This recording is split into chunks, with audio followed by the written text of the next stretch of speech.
Whatever Isiah says now, you know it wasn't his true actions then. You know there's time enough to think about it, or the reaction of the public that's changed his perspective. You can show me anything you want. There's no way you can convince me he wasn't a bleep. I'm cleaning that up as best I can. And for those of you who watched, you know what he said. You know what Horace Grant said about them. And so Jay Williams is here. And so, look, as I've told you many times, I covered all those teams. I'm certainly well aware, and all of us, Jay Will, were aware of the Pistons famously walking off that floor before that game was over. But to hear Michael Jordan and Horace Grant, 30 years later practically, still holding those grudges, what did you think of it last night? I love it. This is basketball. And Isiah also didn't recede. He didn't say, hey, we made a mistake. He said, this is what it was. This was an era of fierce basketball.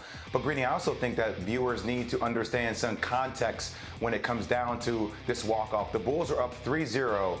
And the day before that game that they were able to close, that clinched that series, Michael Jordan was in the end zone getting questions asked to him by media reporters, and he called the Pistons bad champions. He said that they were bad for basketball. He said that they were shameful. So once again, I'm not excusing those actions, but when they're the bad boys and they're considered that, and you know they understand that the Lakers, the Celtics, Magic, Larry, and then Jordan, the torch is going to be passed to Jordan. Like it always felt like Detroit wasn't the team that was supposed to be pushed up in the eyes of the NBA, and this is what happens when teams fight and try to find a way to win championships. I'm not condoning it. I'm not saying it was okay, but that's where they were at that moment of time, and I respect it. That's what real basketball is. I'm not condoning it, and I'm not saying it's okay, but I love it. Because that's what sports at their core are supposed to be. They didn't walk out onto the middle of the floor, the Pistons didn't, and punch anyone in the face. They just walked off because they were so angry and so frustrated, and there was genuine animosity between the teams. Again, I'm not suggesting this is the way young sports people should behave themselves, should comport themselves. But I have to be honest with you, in an era now where there is as much camaraderie and friendliness between the players as we see, there's something about this, Jay Williams, that I miss and I still love.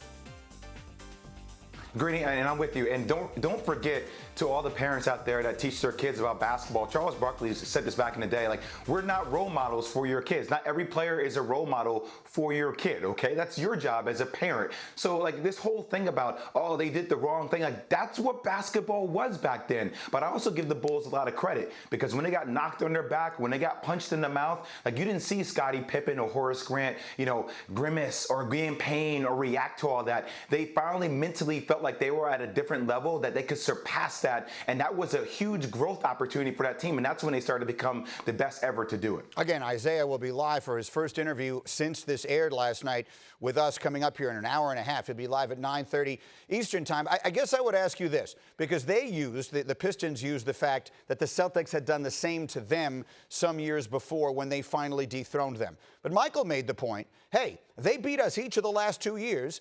I stood there and shook everybody's hand. All these years later, were the Pistons wrong for walking off the floor without congratulating the winners? I think all the guys would probably think, hey, maybe us being where we are now, we might do that differently. But then at the same time, Greeny, like these were the bad boys.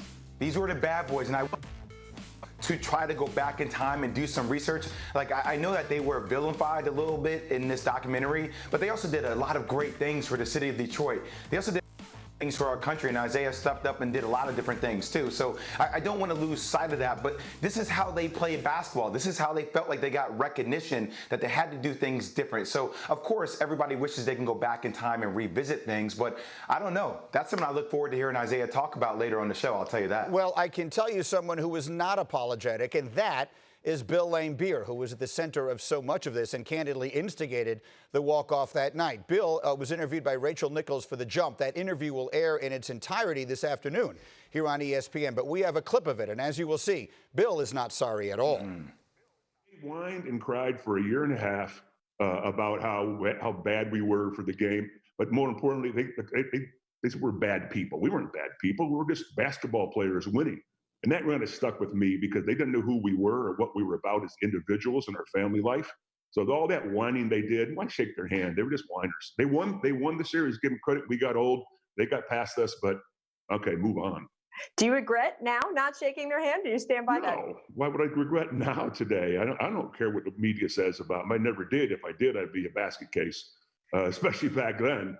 So, I was about winning basketball games and winning championships and did whatever I had to do to get the most out of my ability and our team. And we did. At the end of the day, we're called world champions. So Bill Laimbeer, unapologetic. We will have Isiah Thomas's reaction a little later. We have Dan Orlovksky and the big swagoo Marcus Spears with us this morning as well. Marcus, I'll give you a quick thought here. What'd you make of all of that?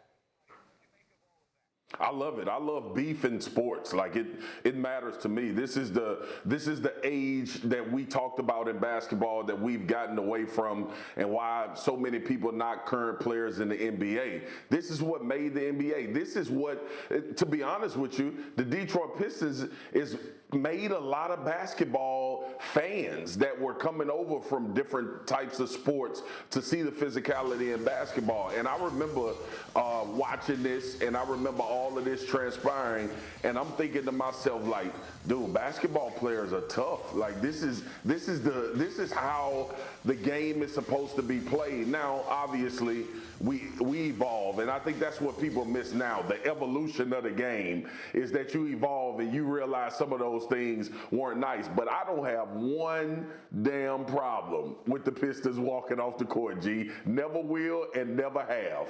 Dan? Yeah, I agree with Marcus. I mean, sports are emotional. Kind of watching last night, I wish I was 20 years older, just so I could have experienced that like in my mid-30s as I am now, to really appreciate the hatred and the competitiveness. I loved it. I love what it kind of brings to sports. I kind of want to start a fight with somebody, and it'll be Jay Will, because I think Jay Will was the one clapping coming out of that clip with Laimbeer. And I'd ask this, like, would he be okay if LeBron did that today?